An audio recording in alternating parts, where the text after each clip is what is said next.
नमाज पढ़ना चाहिए, 1000 के 1000% को 1000 को नमाज पढ़ना चाहिए, क्योंकि ये महीना इबादत का महीना, ये महीना तिलावत का महीना। मस्जिद में 5 लोग बैठे, बाकी सारे लोगों का कारोबार चल रहा है। ये फर्क नहीं पड़ता है मेरी एक्टिविटीज से कि माह रमजान में कामकाज कम कर देना, माह रमजान में इबादत के लिए ज्यादा टाइम निकाल लेना, माह रमजान में तस्बीह लेके एक कोने में बैठकर 1000 बार दरूद पढ़ लेना, माह रमजान में सहरी के लिए उठे तो सहरी से पहले 2 रकात नमाज पढ़ लेनी है। ऐसा लगा ही नहीं जैसे आम महीना गुजर रहा है, वैसे ही रमजान गुजर रहा है। रमजान में और सोना थोड़ा सा बढ़ जाता है। सहरी के लिए क्या 10 मिनट के लिए उठ गए, उसके बदले में 5 घंटे सोना है। क्या साहब तरावी की नमाज क्या 1 घंटा पढ़ लिया कि उसके बदले में दिन में 3 घंटे सोना। रमजान कम खाने का महीना है, रमजान कम सोने का महीना है, रमजान कम बोलने का महीना है और ज्यादा इबादत करने का महीना है। लेकिन रमजान में ही ज्यादा खाया जाता है और रमजान में ही ज्यादा सोया जाता है। जो महीना हमारी तरबियत करने आया था, जो महीना मेरी ख्वाहिशात को कमजोर करने आया था, जिस महीने में हमें पानी और दाना और बीवी से रुकवा के हमें हमारी ख्वाहिशात को दबा करके मेरी रूहानियत को जगाने के लिए जो महीना आया है, इस महीने में हम खाने पीने सोने में गुजार देते हैं। लगता नहीं कि जन्नत की तड़प है, लगता नहीं है कि हमें जहन्नम से डर है, मैं जहन्नम से बचना चाहता हूँ। वो जहन्नम जहां खतरनाक आग अगर अल्लाह ने तैयार करके रखा है, अगर सुई की नोक के बराबर जहन्नम में सुराख हो जाए तो दुनिया का कोई हरा दरख्त नहीं सलामत रहेगा, सारा जंगल जलकर राख हो जाएगा।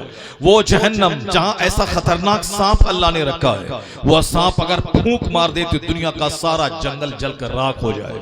एक एक जहन्नमी को 99 अजदहा सांप उसको डसेंगे। ऐसा लगता है जैसे एक काल्पनिक बात है, एक तसव्वुराती बात है, यानी ये बात होने वाली है, ऐसा लग रहा है जैसे कि ये बात होने वाली ही नहीं है। जबकि जिस तरफ मैं अपनी निगाहों से सूरज को देखता हूँ, मैं अपनी निगाहों से चांद को देखता हूँ, मैं अपनी निगाहों से आसमान को देखता हूँ, इससे ज्यादा सच्ची बात है कि एक मोमिन इससे ज्यादा जहन्नम को अपनी आंख से देखता हुआ महसूस करे। मैं जहन्नम को देख रहा हूँ, मैं वहां की आग को देख रहा हूँ, मैं वहां के अस्तहा सांप को देख रहा हूँ, मैं वहां के ऊंट की तरह बिच्छू को देख रहा हूँ, जो तैयार है किसके लिए? बेनमाजी के लिए। जो तैयार है उसके लिए वह औरत जिसका जिस्म खैर मर्दों के लिए खुला रहे, वह औरत जो पर्दा ना करे, जिसके सर खुले रहे, जिसका चेहरा खुला रहे, जिसका जिस्म खुला रहे, उसके लिए वहां खतरनाक आग मौजूद है, वहां खतरनाक सांप मौजूद है। वह लोग जो फजर के वक्त में सोए रहे वह मस्जिद में ना जाएं, मस्जिदें वीरान रहे, लोग अपने घर में आबाद हो रहना चाहें, उसके लिए खतरनाक आग है। लेकिन ऐसा महसूस हो रहा है जैसे वो आग एक तसव्वुराती आग है, एक आग वो एक काल्पनिक आग है। नहीं, कुरान शरीफ में सबसे ज्यादा चर्चा अगर किसी का है तो जन्नत का और जहन्नम का चर्चा है।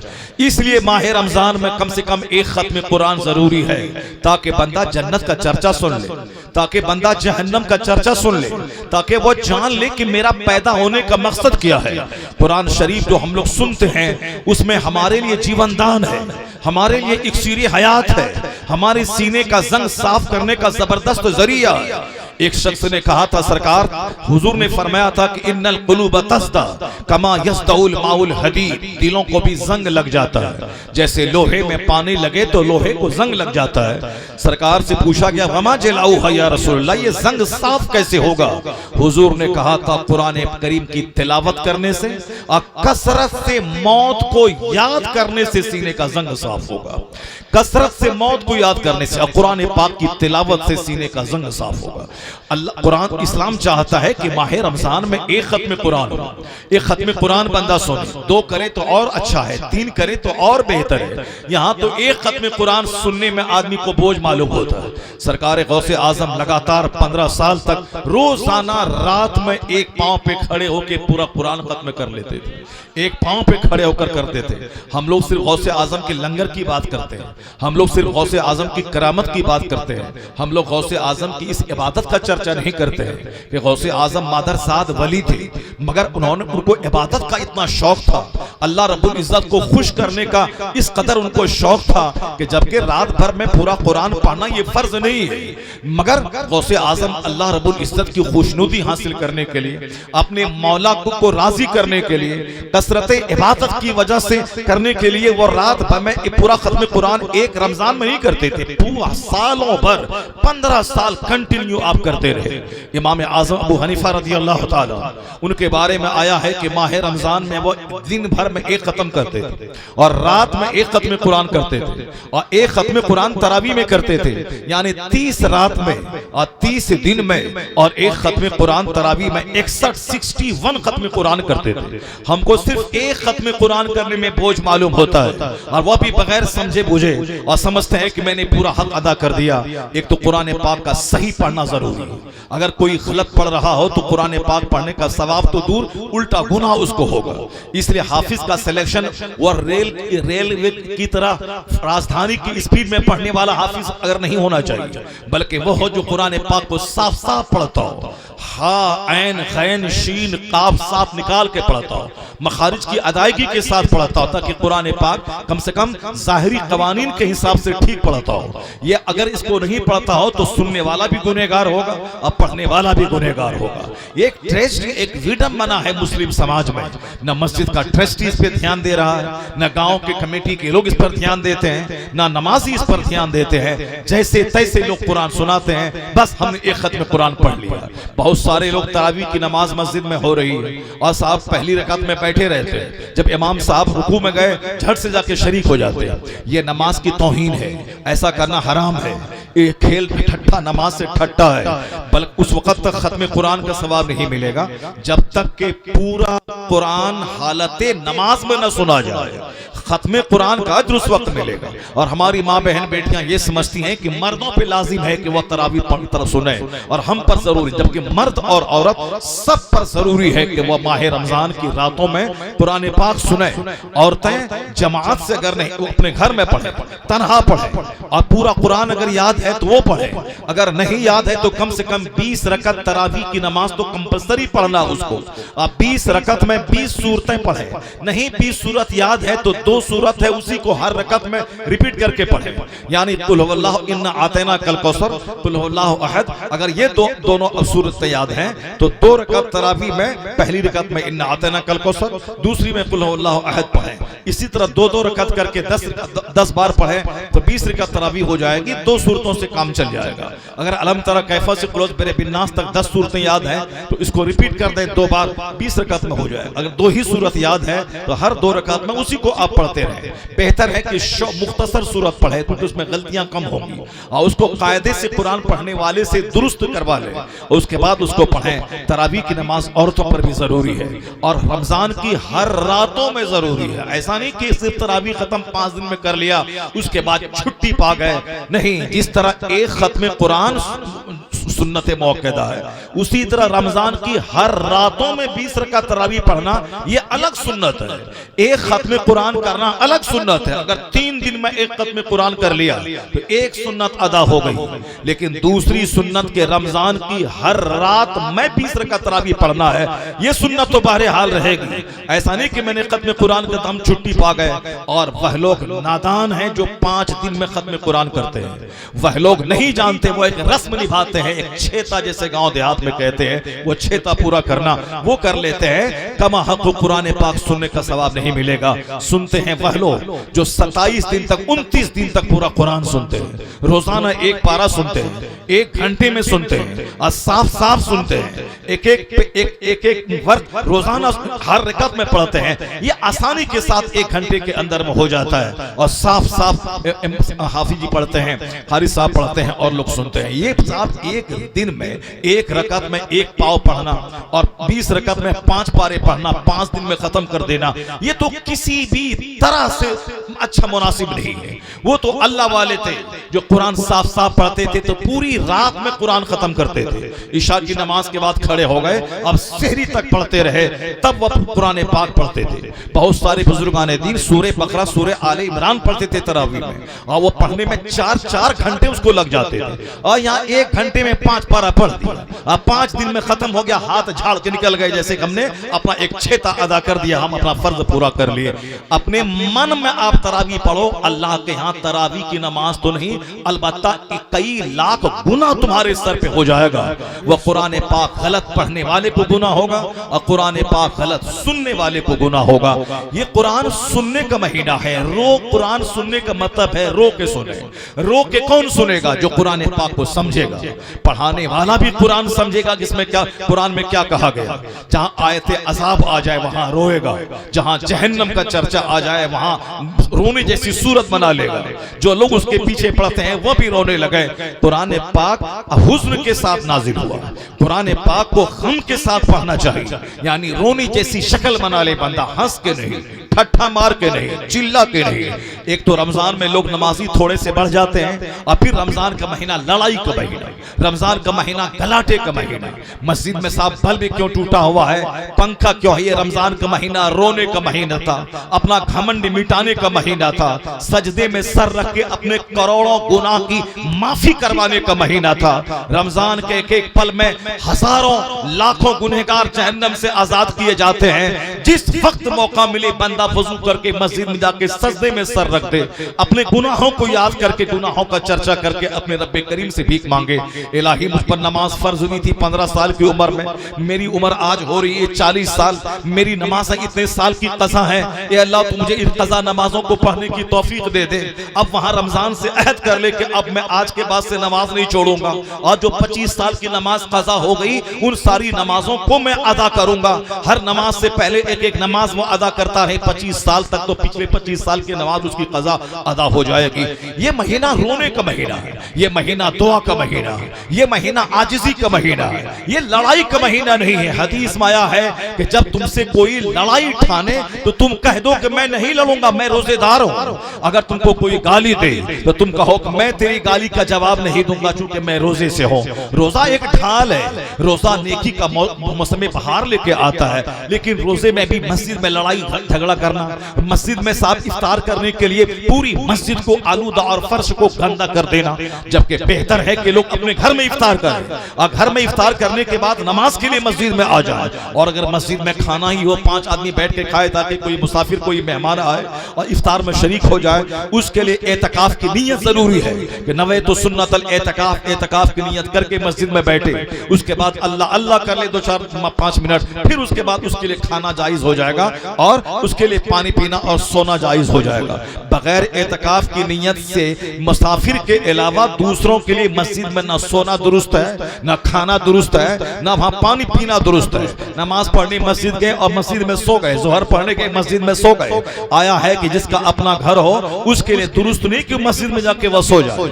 अगर उसको सोना ही है तो एतकाफ की नियत कर ले, पहले कुरान पढ़ ले, फिर उसके बाद अगर नींद आ रही तो सो जाए। पहले कुरान पढ़ ले, पहले दरूद पढ़ ले, पहले जिक्र कर ले, उसके बाद इफ्तार करे।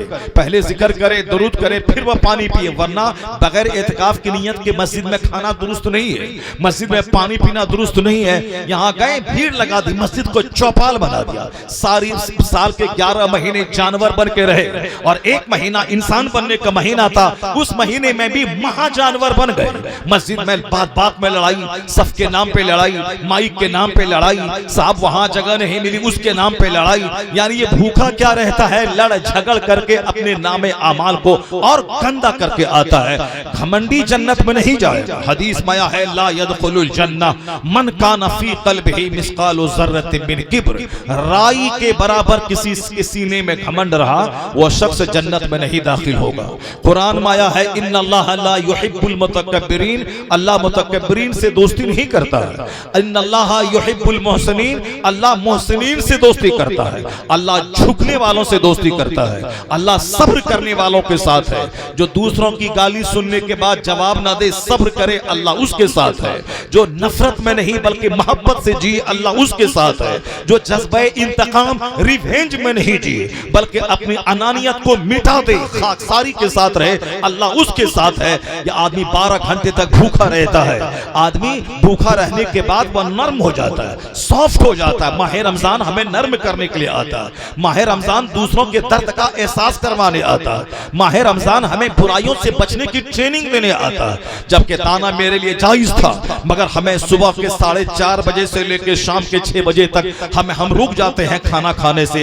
हम दाना हलाल था पर हमने अल्लाह के कहने से उसको हराम बना लिया। पानी पीना मेरे लिए हलाल है मगर हमने 12 घंटे तक पानी पीना अपने लिए हराम बना लिया। हमारी बीवी मेरे लिए हलाल है मगर मैंने 12 घंटे तक सुबह सादिक से गुरूब आफ्ताब तक ये बीवी हमारे लिए हराम हो गई। जो जायज को मैंने हराम बना लिया। खाना हलाल था, मैंने उसको हराम बना लिया। पानी पीना मेरे लिए हलाल था, मैंने उसको हराम बना लिया। क्यों हराम बना लिया? अल्लाह के कहने से हराम बना लिया। अल्लाह ने कहा कि मेरे लिए तुझे भूखा रहना है, मेरे लिए तुझे प्यासा रहना है, मेरे लिए तुझे मुबाशरत से रुक जाना है। तो जो चीज हलाल थी मैंने उसको अल्लाह के कहने से अपने लिए हराम बना लिया है।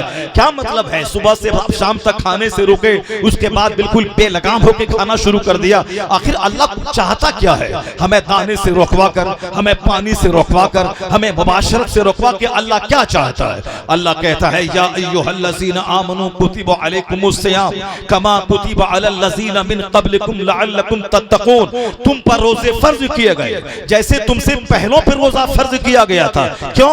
लअल्लकुम तत्तक़ून, ताकि तुम मुत्तकी बन जाओ, ताकि तुम गुनाहों से बचने वाला बन जाओ। तो हमें दाना, पानी और बीवी से रोकवा कर 1 महीने की वो ट्रेनिंग अल्लाह हमें देता है। तो आज अल्लाह के कहने से तू दाना से रुका है, कल उसी अल्लाह के कहने से झूठ से रुक जाना, उसी अल्लाह के कहने से गीबत से रुक जाना, उसी अल्लाह के कहने से शराब से रुक जाना, उसी अल्लाह के कहने से ज़िना से रुक जाना, उसी अल्लाह के कहने से दगा और फरेब से रुक जाना, उसी अल्लाह के कहने से पड़ोसी को सताने से रुक जाना।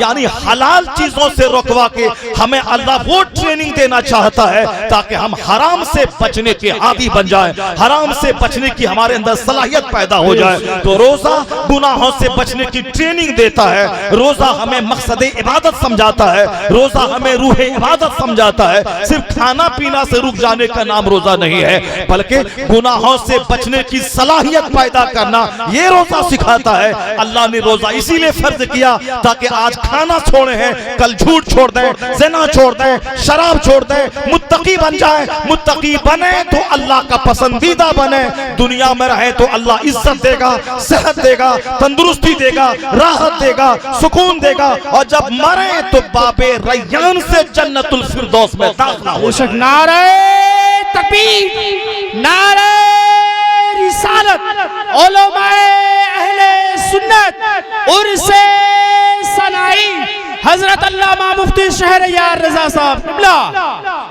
सिर्फ अगर दाना से रुकना है वो तो जानवर को भी मैं खूंटे में बांध दूं कि सुबह 4:40 से लेके 6 शाम के 5:50 तक तुमको कुछ नहीं खाना देना है, तो जानवर भी भूखा रह जाएगा, जानवर भी प्यासा रह जाएगा। तो ये हमें जानवरों की तरह खाना पीना बीवी से रोककर सिर्फ बेछूट बनने का पैगाम रोजा नहीं देता है, वो देता है एक सिंबॉलिक चीज है, सिंबॉलिक सांकेतिक चीज है। यानी एक सिंबल है कि दाने से रुक जाना, मकसद दूसरा है गुनाहों से रोकना। सिंबल है हमें पानी से रुक जाना मगर मकसद है गुनाहों से रोकना।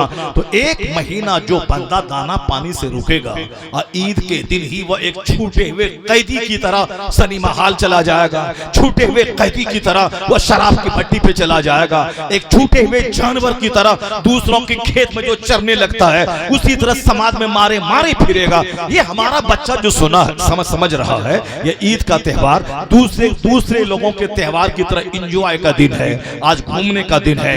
पहले नई नई फिल्में ईद के दिन रिलीज होती थी, इस ईद के दिन में फला फिल्म रिलीज होगी।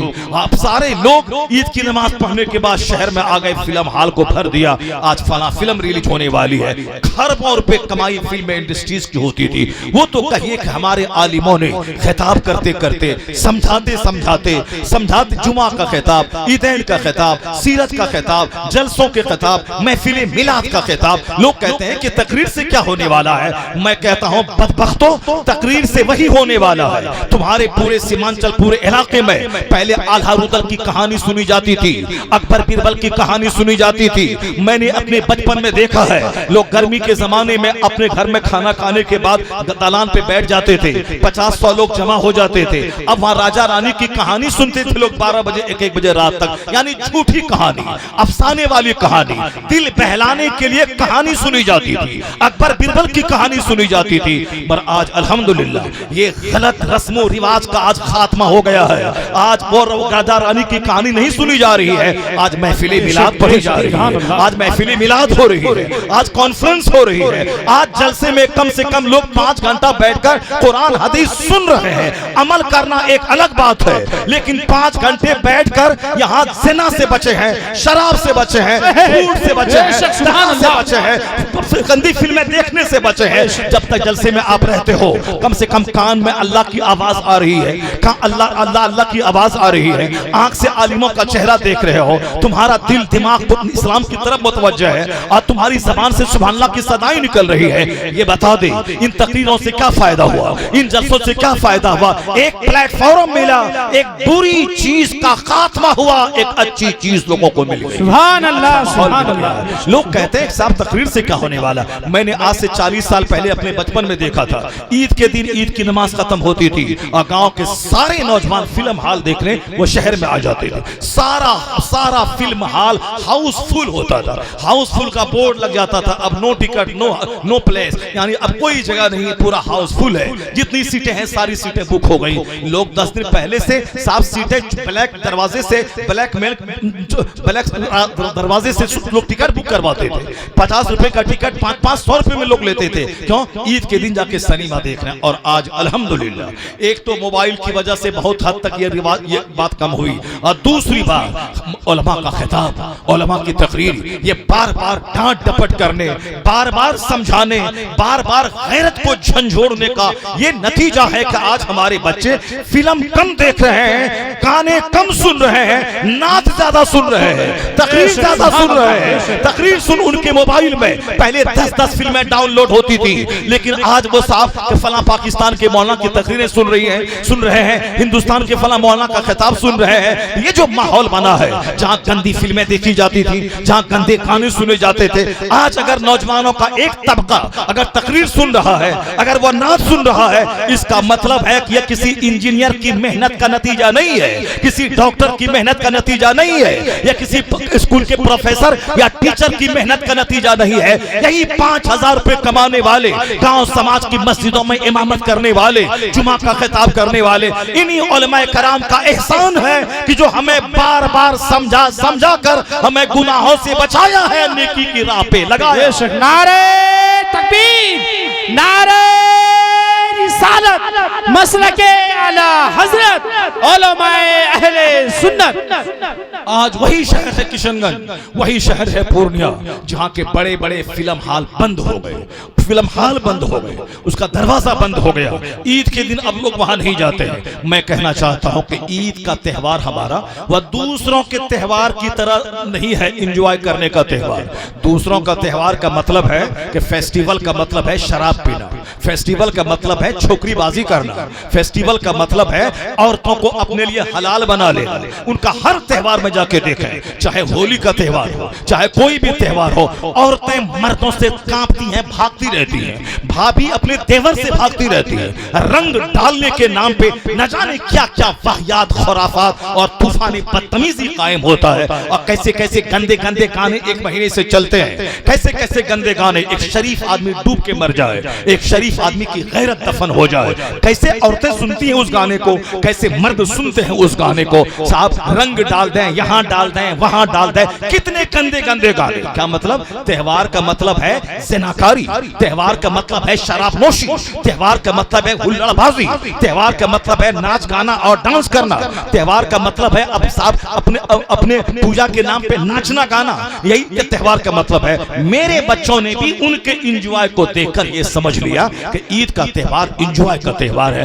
नहीं नहीं, ईद का त्यौहार शुक्राने का त्यौहार है कि अल्लाह ने मुझे एक महीना इबादत करने की तौफीक अता की, तो उसी का इनाम है कि जन्नत वहां मिलेगी, ईद का त्यौहार यहाँ तुझको मिलेगा। बेशक, सुभान अल्लाह। तुम्हें सेवई खा ले, मिठाई खा, अच्छा कपड़ा पहन, अपने भाइयों को मुबारकबादी दे, एक रास्ते से ईदगाह जा, दूसरे रास्ते से आ, अल्लाह अकबर ला इलाहा इल्लल्लाह वल्लाहु अकबर अल्लाहु अकबर वलिल्लाहिल हम्द, ये सदाए तकबीर बुलंद करता जा, ताकि हर गलियां सदाए तकबीर से गूंज जाए, हर जगह अल्लाह का जिक्र हो जाए, और वहां खुतबा सुन, उसके बाद वापस आ जा। तो रोजाना 5 नमाजें फर्ज है, रोजाना फजर, जोहर, असर, मगरिब, इशा, लेकिन ईद के दिन एक नमाज अलग से वाजिब हो जाती है, वह ईद की नमाज, एक नमाज अलग से। तो हमारा त्यौहार जब आता है तो एक नमाज और अलग से वाजिब हो गई, रोजाना 5 नमाज पढ़ना है, और ईद के दिन 6 नमाज पढ़ना है, 5 नमाज रेगुलरली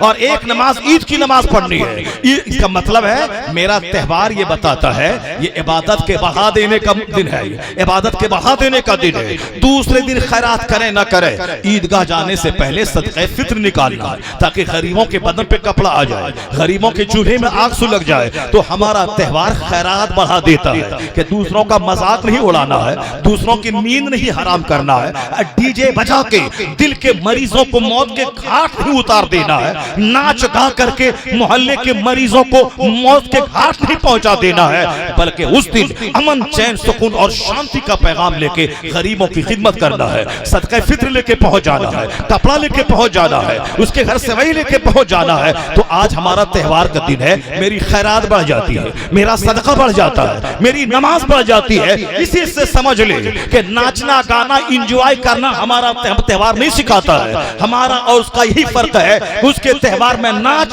उसके त्यौहार में गाना, उसके त्यौहार में औरतबाजी, उसके त्यौहार में शराब नोशी, मेरे त्यौहार में नमाज बढ़ जाती है, खैरात बढ़ जाती है, गले गले मिलना बढ़ जाता है, मुबारकबादियां बढ़ जाती है, सदाए तकबीर बढ़ जाती है। सुभान अल्लाह, सुभान अल्लाह। Islam is the religion of purity, इस्लाम पाकीज़गी का मजहब है, इस्लाम प्योरिफिकेशन का मजहब है, इस्लाम सेटिस्फैक्शन का मजहब है, इस्लाम हमें हमारे अंदर को पाक करना चाहता है, इस्लाम हमारे घमंड को दूर करना चाहता है, इस्लाम हमारे अंदर सिंपैथी डालना चाहता है, इस्लाम हमारे अंदर ऑनेस्टी पैदा करना चाहता है, इस्लाम हमें जानवर के से निकालकर इंसान बनाना चाहता है, आदमियत के ऊंचे मनसब पे फाइज करना चाहता है। इसलिए जानवरों की सारी हरकतें जिससे दूसरों को तकलीफ पहुंचती हो, वह डीजे बजाना शादी ब्याह के मौके पर उसको भी हराम करार दे दे और पूरे समाज में बैन कर दे उस पर। शादी का मतलब नहीं कि नाचना, शादी का मतलब ये दूसरों की बेटी का हाथ पकड़ लेना, शादी के मतलब नहीं कि दूसरी औरतों के साथ मिलकर नाचना। ये बता दे, तेरी माँ का हाथ कोई पकड़ ले कैसा लगेगा? तेरी बहन का हाथ पकड़ ले एक गैरतमंद भाई उसको बर्दाश्त करेगा? मेरी बीवी को कोई दूसरा आदमी हाथ पकड़ के नचाए, एक गैरतमंद शौहर को अच्छा लगेगा। जब तुमको अच्छा नहीं लगेगा कि तेरी बहन, तेरी बेटी, तेरी माँ का हाथ कोई दूसरा पकड़े, तो तू ये बता दे कि तू जो दूसरों की शादी ब्याह में दूसरों की औरतों के बदन में धक्के मारता है, उसके साथ चलने पर फक्र महसूस करता है, उसके साथ बैठता है, उसका हाथ पकड़ के नाचता है, तुम भूल गए कि तुम दूसरों की और वो भी तो किसी की माँ होगी, वो भी तो किसी की बहन होगी, वो भी तो किसी की बेटी होगी। ये अंदाजे काफिराना कहां से तेरी शादी में आ गया? अल्लाह ने दौलत दी है, कयामत के दिन 1 इंच बंदा हट नहीं पाएगा जब तक के हिसाब न दे दे कि माल कहां से कमाया है, कहां खर्च किया है, कहां से कमाया ये भी हिसाब देना होगा, कहां खर्च किया ये भी हिसाब देना होगा। From where you earn this, कहां से तुमने कमाया, in which ways spent this, किस रास्ते में तुमने इसको खर्चा किया। ऐसा नहीं कि हम बेलगाम है, मेरा माल है, जो चाहे हम खर्चा करें, नहीं। जमीन अल्लाह की, आसमान अल्लाह का, मैं अल्लाह का पैदा किया हुआ। अल्लाह ताला मेरी चाहत के खिलाफ मौत देके मुझको मार देता है। आखिर क्यों ऐसा करता है? मैं न अपनी मर्जी से पैदा होता हूं, न मैं अपनी मर्जी से मरता हूं। पैदा करने वाला पानी के एक कतरे से मुझको पैदा किया, मारने वाला फरिश्ते को मुकर्रर किया है। वो हमें जहां मौत लिखी हुई है, रास्ता हो, खेत हो, कल्याण हो, हॉस्पिटल हो, हवाई जहाज में हो, ट्रेन में हो, प्लेन में हो, कार में हो, जहां भी हो, जिस वक्त हो, मौत आके रहेगी। अभी इस कुंभ मेले में हजारों लोग मर गए, जहन्नम पहुंच गए, हजारों लोग, जिसकी किसी की मौत लिखी हुई थी डुबकी लगाने खाने में, किसी की मौत लिखी हुई थी रेलवे स्टेशन पे, किसी की मौत लिखी हुई थी भगदड़ में, किसी की मौत लिखी हुई थी रेल का कार से एक्सीडेंट करके मरने में, कोई अपने घर के करीब आके उसी तरह से जिसकी मौत जहां लिखी मर के रहेगा। बंदा तो सोचता है कि चलो अब मैं मेले से फारिग हो गया, अब मैं घर पहुंच गया। घर यहां से 10 किलोमीटर दूर है, तो 10 किलोमीटर पहले ही खतरनाक एक्सीडेंट हुआ और लाश के हजारों टुकड़े हो गए। आखिर वह कौन है जो मेरी चाहत के खिलाफ मौत देता है? वह कौन है जो मुझे मां के शिकम में पानी के कतरे में नाक नक्शा बना के हमें अजूबा इंसान बना के पैदा करता है? जब न पैदा मैं अपनी मर्जी से हुआ, न मैं अपनी मर्जी से मरता हूं, फिर दुनिया में अपनी मर्जी क्यों चलाता है? तो फिर वो तो पूछेगा हमसे कि जमीन मेरी थी, बता तू कैसे जिंदा रहा? हवा मेरी थी, तू बता जिंदा कैसे रहा? मैंने तुझको माल कमाने का मौका दिया, तुमने माल कमाया, ये बता दे उस माल को तुमने खर्च कैसे किया?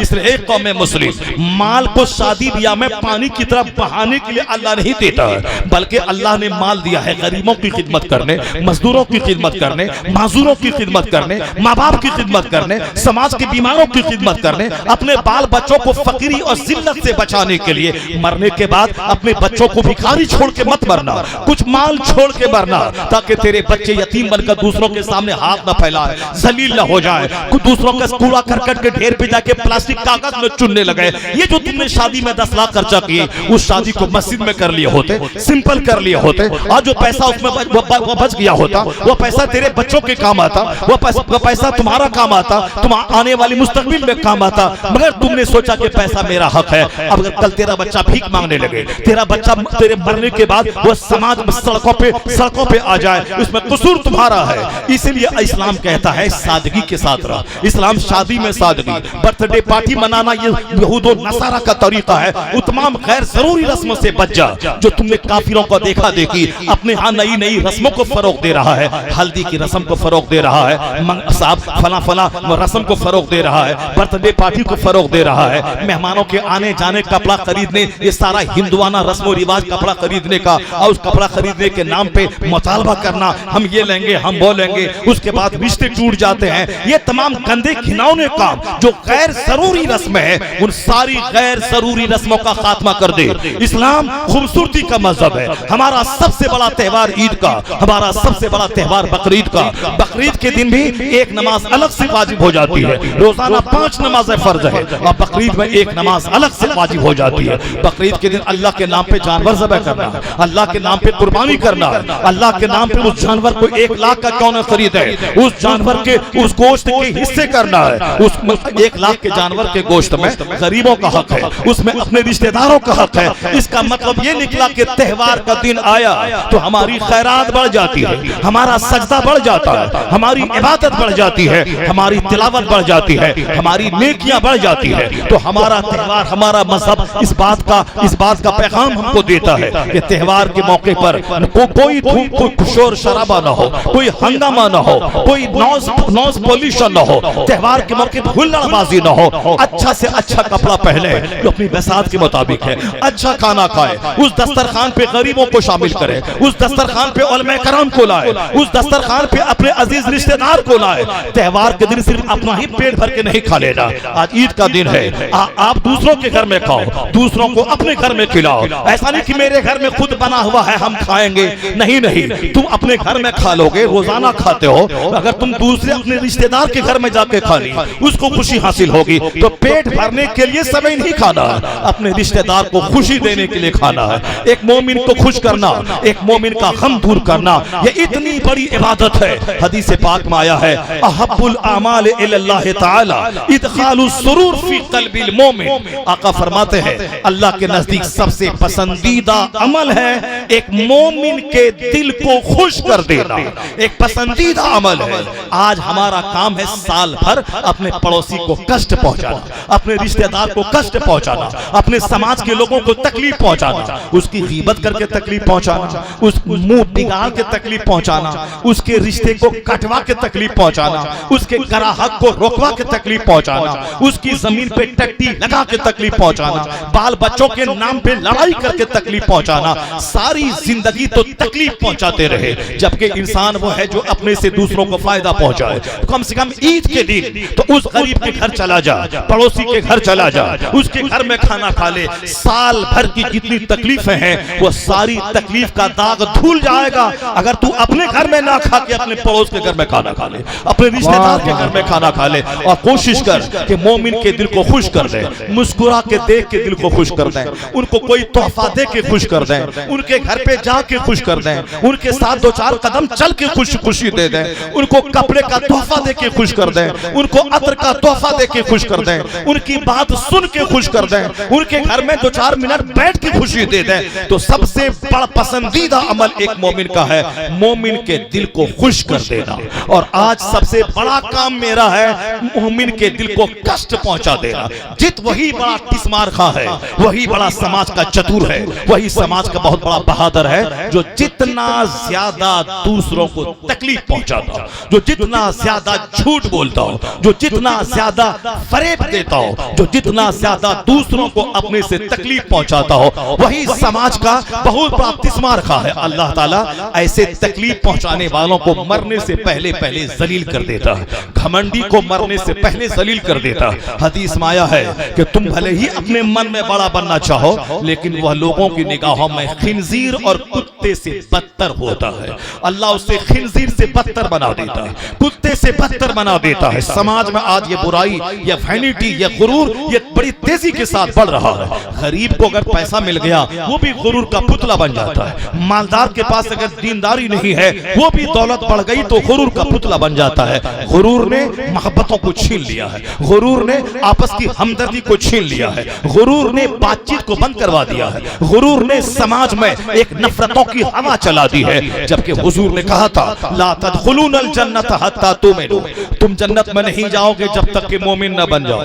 वला तुमिनू हत्ता तहाब्बू, मोमिन नहीं बनोगे जब तक कि आपस में एक दूसरे से मोहब्बत न करो। अपने मन में आप 5 हज कर लें, अपने मन में 50 उम्रा कर लें, अपने मन में आप मस्जिद में 50 बोरी सीमेंट दे दें, मगर जन्नत जाने के लिए मोमिन बनना जरूरी है। मोमिन बनने के लिए आपस में एक दूसरे से मोहब्बत करना जरूरी है।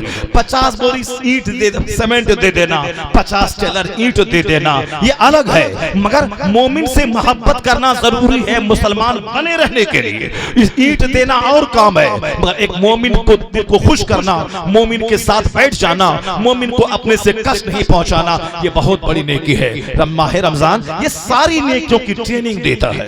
यानी दूसरों के घर में इफ्तार भेज दें, दूसरों के घर में जाके इफ्तार कर लें, अपने गरीब पड़ोसियों को दे दें। हुजूर फरमाते मन फत्तरा फीहे साइमन, इस महीने में जो किसी रोजेदार को इफ्तार करवाता है उसके रोजे के अजर में कोई कमी नहीं होगी, उतना ही सवाब इफ्तार करवाने वाले को मिल जाएगा।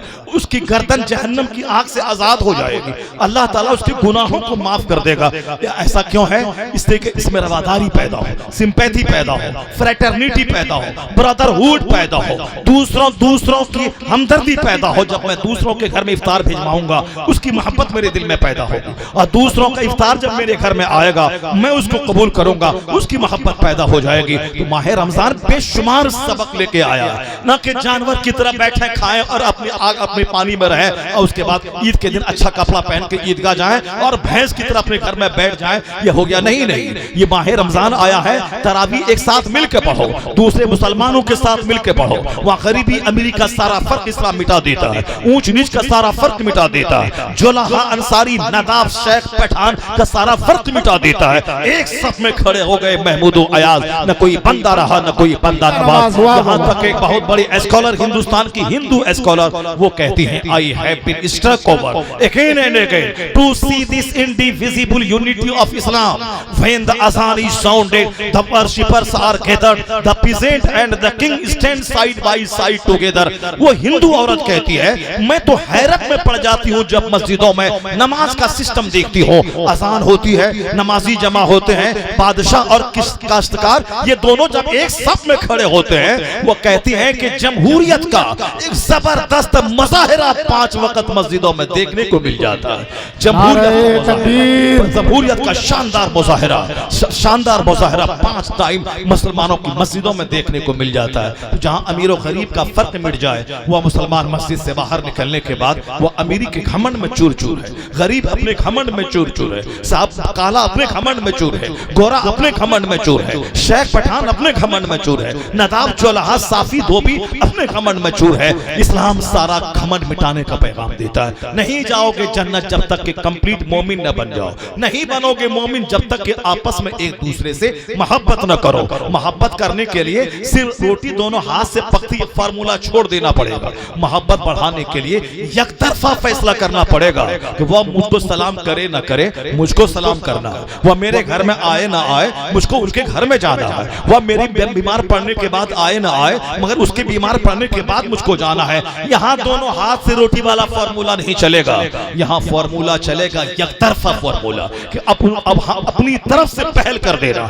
अपनी तरफ से आपने रमजान में पहल शुरू किया, एक महीना अगर आपने इफ्तारी करवाया, आपने इफ्तार किया, ईद के दिन गरीबों का ख्याल रखा, आप यकीन जाने कि माह रमजान एक महीने की ट्रेनिंग साल के 11 महीने आपको जन्नती और इंसान बना देगा। साल के 11 महीने आप जन्नती इंसान बन जाएंगे, साल के 11 महीने आप जन्नती फजाओं में रहने के काबिल बन जाएंगे। तो कुरान शरीफ नाज़िल इस महीने में हुआ है। कुरान शरीफ में हमारे लिए सारी बातें खोल खोल कर बयान कर दी गई। अब मैं सिर्फ एक चैप्टर कुरान करीम से मैं लेता हूँ, उसको आप थोड़ी देर के लिए देखें कि कुरान मैं क्या सोचता हूँ, कुरान क्या कहता है। जन्नती की पहचान क्या है, जहन्नमी की पहचान क्या है। हमारे नजदीक वो आदमी बड़ा अच्छा है जो खूब अच्छा शानदार मकान बनाया हो, शानदार गाड़ी में चल रहा हो, जबरदस्त ढंग से गले तक खाना खा के खूब टिकारे ले रहा हो। गैस की बीमारी आज बढ़ रही है, 99% गैस की बीमारी ज्यादा खाने की वजह से होती है। माह रमजान में एक महीना कम खाने की ट्रेनिंग देता है ये महीना, इसमें ताकि बंदा को गैस की बीमारी ना हो। एक बंदा खूब टिकार ले रहा था, हुजूर ने फरमाया कि टिकारे अपने कम करे, जो दुनिया में ज्यादा खाएगा वो कयामत के दिन ज्यादा भूखा रहेगा। ज्यादा डिकारें आती हैं वो ज्यादा खाने की वजह से। तो ये बहुत नापसंदीदा है कि बंदा खा खा के अपने पेट को भर ले। अगर इस पेट को भरना ही है तो इसके 3 हिस्से कर ले, एक हिस्से में दाना, एक हिस्से में पानी और एक कोठी उसमें रखे ताकि वो हवा आती रहे, हवा जाती रहे। अगर गर्दन तक दबा के खा लेगा तो फिर पानी कहाँ पिएगा, फिर गैस कहाँ से निकलेगी, फिर वहां हवा कहाँ से अंदर जाएगी, हवा कहाँ से बाहर निकलेगी। तो माह रमजान कम खाने की ट्रेनिंग भी देता है। ज्यादा खाने वाला कयामत के दिन ज्यादा भूखा रहेगा और दुनिया में ज्यादा पीने वाला कयामत के दिन ज्यादा प्यासा रहेगा। तो जरूरतन पिए, जरूरतन खाए और फिर उसके बाद आखिरत की तैयारी करे। अब जरा देखिए कुरान क्या कहता है। जब एक बंदा को अल्लाह तबारक व तआला जन्नत में डालेगा कयामत के दिन, तो फरिश्ते उससे कहेंगे ये कौन सा काम तू दुनिया में करता था कि जिससे तू जन्नत पहुंच गया। तो कि जन्नत जाना बहुत बड़ा इनाम है। दुनिया में चाहे कोई टाटा बिरला बन जाए, 50 खरब का घर बना ले, लेकिन इसका अंजाम क्या है, 2-4 साल के बाद इस मकान को छोड़ देना है। सोने का घर बना ले फिर भी छोड़ देना, उसको छोड़ करने के बाद मर जाना है। कहाँ जाना है, वहां हिसाब देने के लिए उस दूसरी दुनिया में दाखिल हो जाना है। एक दुनिया, यह दुनिया जो है यह छोटी सी दुनिया है, यह दुनिया एक कतरा पानी है। मरने के बाद की जो दुनिया है वह दुनिया मिसले समंदर के है। हुजूर अलैहिस्सलाम फरमाते हैं कि अपनी उंगली समंदर में डाल दे, फल यनजुर बिमा तरजा, फिर उंगली को निकाल के देख के कितना पानी इसमें लगा है। जितना पानी इस उंगली में लगा है, 2-4 कतरा पानी समंदर में डाल दे तो 2-4 कतरा पानी। तो हुजूर कहते हैं यही मिसाल दुनिया और आखिरत की है। दुनिया चंद कतरा पानी है जिस दुनिया में हम लोग रहते हैं, और आखिरत जो मरने के बाद की दुनिया है वह मिसले समंदर के है। तो उस समंदर के सामने इस 4 कतरे पानी की क्या हैसियत है। हम लोग उसी 4 कतरे में लथपथ हैं, उसी को बहुत कुछ समझते हैं। यहाँ की मुसीबत को बड़ी मुसीबत समझते हैं और यहाँ का छोटा सा आराम मिला उसी में इतराने लगे यही बहुत आराम है, जबकि ये आराम उस आराम के मुकाबले में जीरो है। यहाँ की सारी तकलीफें, चाहे सर से लेके पांव तक बंदे के बदन में कैंसर हो जाए, सारा जिस्म सड़ जाए, फिर भी जहन्नम के तकलीफ के सामने ये कुछ जीरो है। जहन्नम में तो सदा जलना होगा, हजारों साल जलना होगा। दुनिया में तो 70-80 साल में, बचपन के 15 साल, जवानी के 25 साल, बुढ़ापे के 10 साल, या 3 पीरियड में खत्म बचपन खेल खेलो ना, जवानी भाग दौड़, बुढ़ापा एक दर्जन बीमारी लेके बैठ गए, 70 साल में मरिए चलिए कब्र में सड़ने के लिए पहुंच जाइए। लेकिन मरने के बाद की जो दुनिया है वहां मौत ही नहीं है। वहां अगर ईमान है, अच्छा अमल है, तो हमेशा खरबों साल, अरबों साल, महासंख्यों साल, बेगिनती साल सदा जन्नत में रहना। और अगर काफिर होके मर गए, अब बुरा काम करके मर गए, तो 10 साल, 20 साल, 100 साल, 1000 साल, 5000 साल नहीं, वहां का तो एक ही दिन 50,000 साल के बराबर है। वहां सदा हमेशा महासंख्यों बरस जलना है। तो असल तकलीफ वहां की और असल आराम वहां का, क्योंकि वह दुनिया एक अपार दुनिया है। अब जब एक बंदा जन्नत पहुंच जाएगा तो उसको चौंक के फरिश्ता उससे कहेगा, क्या काम करते थे दुनिया में जो जन्नत पहुंच गए? क्योंकि दुनिया की सारी सल्तनत जन्नत के एक अपालिश्त नेमत के बराबर नहीं है। चाहे टाटा, बिरला, जिंदल, मिंदल, कोई भी हो, चाहे साहब इस दुनिया का बहुत बड़ा एलन मस्क खरपति क्यों ना हो, उसकी सारी दौलतें जन्नत की एक धूल के बराबर नहीं है। अब बंदा जन्नत पहुंच जाएगा, इसका मतलब है वो अपने ईमान को बचा के रखा। न दौलत उसके ईमान को लूट पाई, न मुसीबत उसके ईमान को लूट पाई, न बेटे का जनाजा उसको काफिर बना पाया, न बेटी की बारात उसको काफिर बना पाई, न समाज की दुश्मनी उसके ईमान को लूट पाई, न गरीबी मुसीबत उसके ईमान को लूट पाई। वो हर हाल में ईमान के बचा कर रखा। न कोई नींद उसकी नमाज को छोड़वा पाई, न कोई जनाजा उसके नमाज को छोड़वा पाया, न कोई बीमारी उसके रोजे को रोकवा पाई, न दुनिया का कोई दर्द, कोई तकलीफ उसके रोजा को रोकवा पाई। अगर वह रोजा बचाने में कामयाब हो गया, नमाज बचाने में कामयाब हो गया, हज ज़कात बचाने में कामयाब हो गया, और ईमान के अल्लाह पर मजबूत यकीन के अल्लाह हक है, रसूल हक है, कयामत का दिन हक है, हिसाब किताब हक है, अगर इससे अकीदे को कोई डैमेज नहीं कर पाया, वरना आज शैतान भी वसवसा डालता है, सारे लोग वसवसा डालते हैं, मरने के बाद हिसाब होगा कि नहीं होगा। वहां क्या है, या मीडिया वाला अलग पड़ा हुआ है, आसपास के काफिर अलग पड़े हुए हैं, समाज दुश्मन है, अपना दोस्त दुश्मन है, सब ईमान की पुख्तगी को कमजोर करने के लिए, सींध मारी करने के लिए, ये सोशल मीडियाज है या गंदे दोस्तों की टीम है, ये सारी चीजें उस ईमान को लूटने के लिए कि तुम ही जन्नत जाएगा, ये सारे लोग जन्नत नहीं जाएंगे, क्या दुनिया के सारे लोग जहन्नम की आग में जल जाएंगे, ये मंत्री, प्रधानमंत्री, प्रेसिडेंट सब जहन्नम में जल जाएंगे, तुम इसी जन्नत जाएगा। न जाने बुरे बुरे वसवसात, बुरे बुरे ख्यालात और बुरे दोस्तों की सारी टीम ईमान के लूटने के लिए खड़ी है। ऐसे में सारी दुनिया से दुश्मनी मोल लेकर अगर कोई ईमान बचाने में कामयाब हो गया तो समझ ले कि ही बिकेम सक्सेसफुल, वह कामयाब हो गया। कद अफलह मन तज़क्का, वह कामयाब हो गया जो अपने आप को सुथरा कर लिया, गंदगी से बचा लिया। कद अफलह मन अस्लमा, मुस्तफा कहते हैं ही बिकेम सक्सेसफुल, जो इस्लाम लाया, इस्लाम को बचाया, वो इस्लाम बचाने में कामयाब हो गया। हकीकत में वही कामयाब हो गया, हकीकत में वही बामुराद हो गया। अब जब वो बंदा जन्नत जाएगा, फरिश्ता कहेगा दुनिया में क्या करता था तू, जो जन्नत पहुंच गया।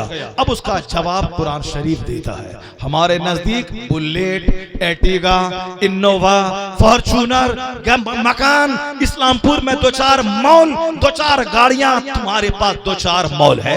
अमेरिका के यहूदी के पास 1000 मॉल है, मुकाबला कर पाएगा? तुम्हारे पास एर्टिगा, फॉर्च्यूनर है, अमेरिका के यहूदी के पास 1000 करोड़ रुपए की कारें मौजूद है, मुकाबला कर पाएगा उससे?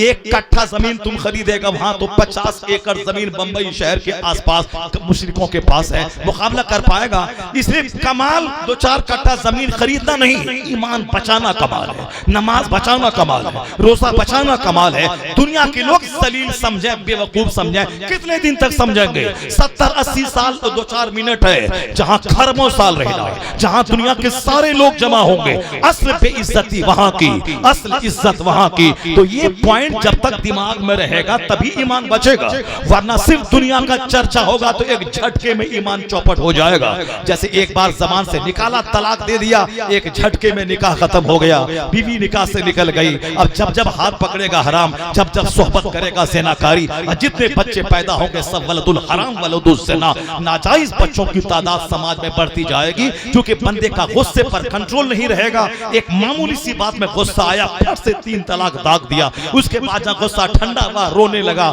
मौलाना के पास जाके ने हम गुस्सा में थे, हम ये थे, 3 नहीं दिए हैं 2 ही दिए हैं, तो मौलाना के पास घिया करके तो ले लेगा, लेकिन असल में अल्लाह के नजदीक तो तलाक हो गई।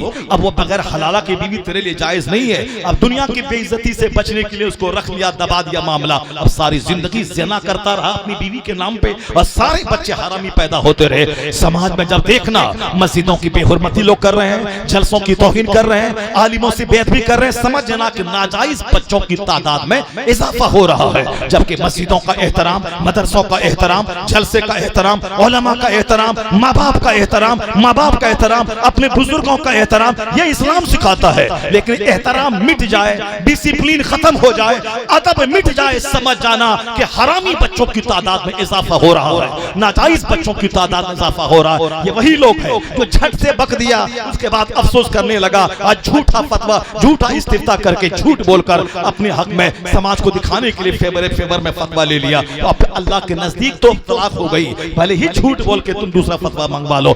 ईमान बचाने में जो कामयाब हो गया, फरिश्ता बोलेगा क्या करते थे दुनिया में, जो जन्नत पहुंच गए, क्योंकि 1000 में 999 आदमी जहन्नम जाएगा, वो वहां काम नहीं देगा, वहां ईमान काम देगा, तकवा काम देगा, दाढ़ी काम नहीं देगी। ये दाढ़ी वाला भी बहुत से लोग रोजा नहीं रख रहे, टोपी पहनने वाला बहुत सारे लोग झूठ में न जाने किन किन गंदी हरकतों में बंद कमरे में मुलव्विस है। तो ये जाहिरी ट्रेडमार्क है, ये जाहिर है, असल तकवा यहाँ है, अत्तकवा हा होना।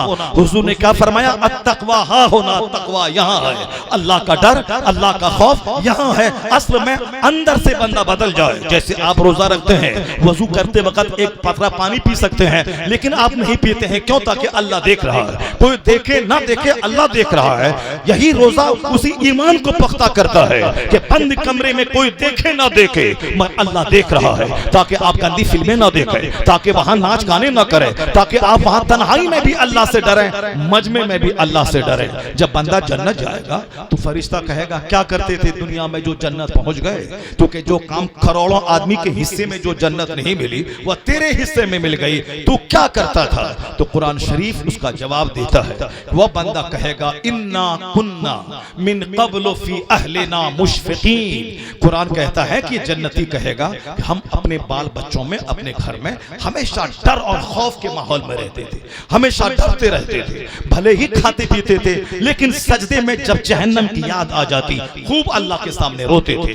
बीवी अलग रोती थी, माँ अलग रोती थी, बाप अलग रोता था, जवान बेटा अलग रोता था। यानी जिस घर में रोने का माहौल हो, जिस घर में अल्लाह से डरने का माहौल हो, जिस घर में सहमने का माहौल हो, जहां डरा जाएगा वहां बेखबरी में शराब नहीं पी जाएगी, वहां ज़िना नहीं की जाएगी, वहां डीजे नहीं बजाया जाएगा, वहां डांस नहीं होगा। तो जन्नती की पहचान है जिसके चेहरे पर खौफ हो, जन्नती की पहचान है जिनके सजदे में आंसू हो, जन्नती की पहचान है जो अपने घर में दस्तरखान पर खाते हुए पॉलिटिक्स का चर्चा, क्रिकेट का चर्चा, टूर्नामेंट का चर्चा कम करता हो, जन्नत का चर्चा ज्यादा करता हो, आखिरत का चर्चा ज्यादा करता हो। वो जन्नती है जहां सजदे में रोया जाए, जहां माँ बाप आपस में जन्नत का चर्चा करके जन्नत के शौक में रोएं। जरा देखिए समाज में 1000 घर में कितना घर आपको जन्नती घर मिलेगा, कितने घर जन्नती मिलेंगे जहां सजदे में रोने का माहौल हो, जहां सजदे में सिसकने का माहौल हो, जहां तहज्जुद के वक्त में औरतें अलग आंसू बहाती हो, आंचल से अपने आंसू पोंछती हूं, इलाही मुझे बख्श दे, मेरे शौहर को बख्श दे, मेरे बाल बच्चों को बख्श दे। 1000 में 999 घर ऐसा मिलेगा जहां इस तरह का कोई माहौल नहीं है। तो अब जन्नती कम मिलेंगे, जहन्नमी कितने हैं? जरा गौर से सुनिए कुरान शरीफ क्या कहता है। बस जैसे तैसे तरावी पढ़ लिया और भागे हाथ साफ करके मस्जिद से बाहर निकल गए।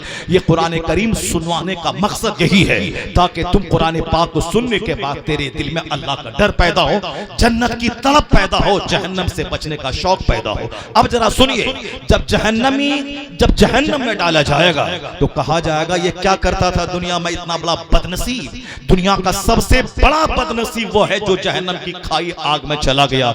ये दुनिया में करता कैसे था, कैसे जीता था, कैसे रहता था, क्यों जहन्नम की आग में चला गया? दुनिया का बड़ा से बड़ा कैंसर से पीड़ित मरीज वो उतना बदनसीब ना होगा जितना एक जहन्नमी जहन्नम में पहुंचने के बाद बदनसीब होगा। ये जहन्नमी जहन्नम में कैसे पहुंचा, उसका जवाब दिया जाता है। कुरान शरीफ कहता है इन्नहु कान फी अहलिही मसरूरा। ये जैसे हम लोग आजकल क्या कहते हैं, एंजॉय करना, साहब घर में पियानो बजाना, अपने बाल बच्चों की सारी ख्वाहिश पूरी करना, पैसा हमारे पास है, जो चाहो सब खाओ पियो मस्त रहो, कपड़े ईद का त्योहार है खूब कर्जा लेके सारे कपड़े पहनो, गरीबों के घर में रहे न, मेरे घर में 10 कपड़ा बॉक्स में और आज त्योहार का दिन है और नया कपड़ा पहनो, यानी कहीं गम नहीं नजर आए, खुशी। मेरी बेटी की शादी उस घर में हो जहां हमेशा हाथ दूध में डूबा हुआ है, कोई गम न हो, खुशी हो, वहां कहीं से आंसू दाखिल न हो, कॉमेडी हो, एंजॉय हो, रिलैक्स हो, मुस्कुराहट हो, हंसी हो।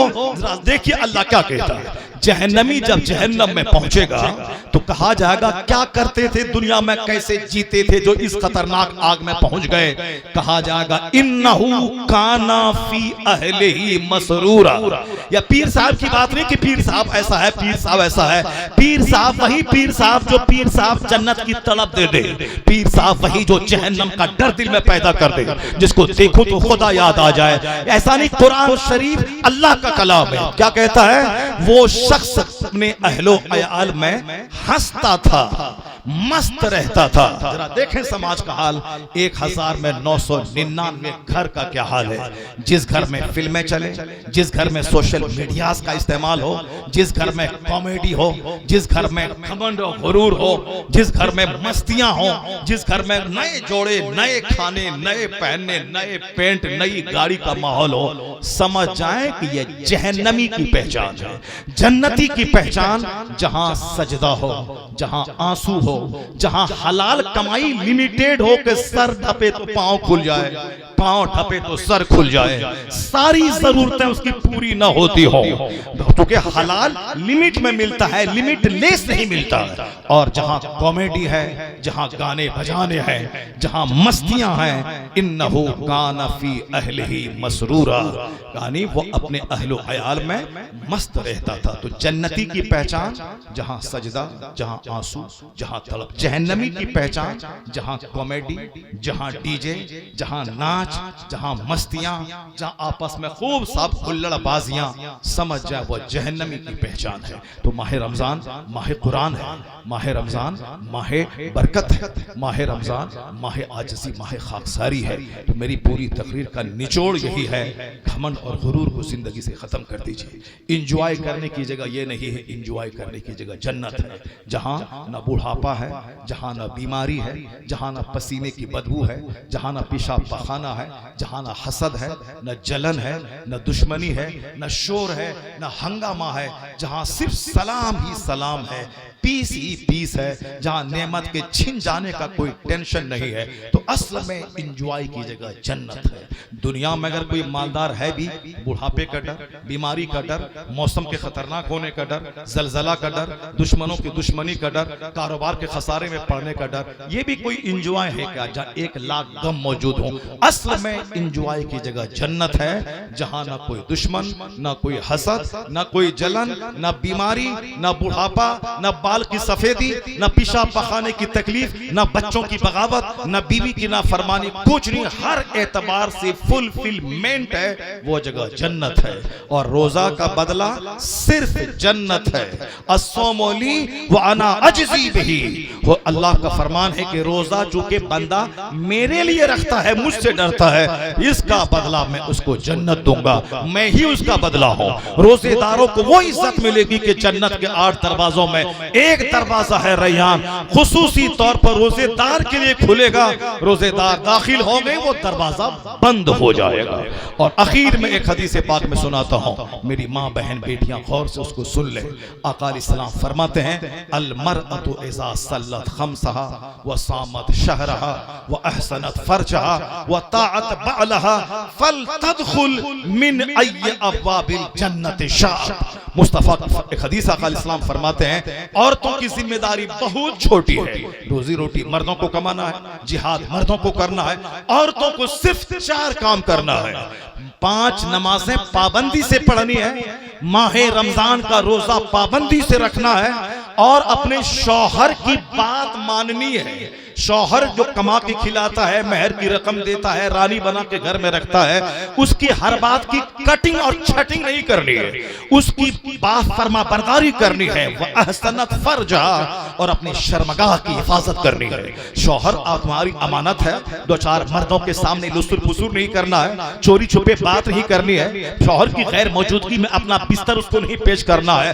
बस चार काम, नमाज पढ़े, रोजा रखे, अपनी शर्मगाह की हिफाजत करे, शौहर की फरमा बरदारी करे, तो जन्नत के मालिक मुस्तफा कहते हैं फल तदखुल मिन अय्य अब्वाबिल जन्नते शात, जन्नत के जितने दरवाजे हैं वो सारे दरवाजे उसके लिए खुले रहेंगे, जिस दरवाजे से चाहे वो जन्नत में दाखिल हो जाए।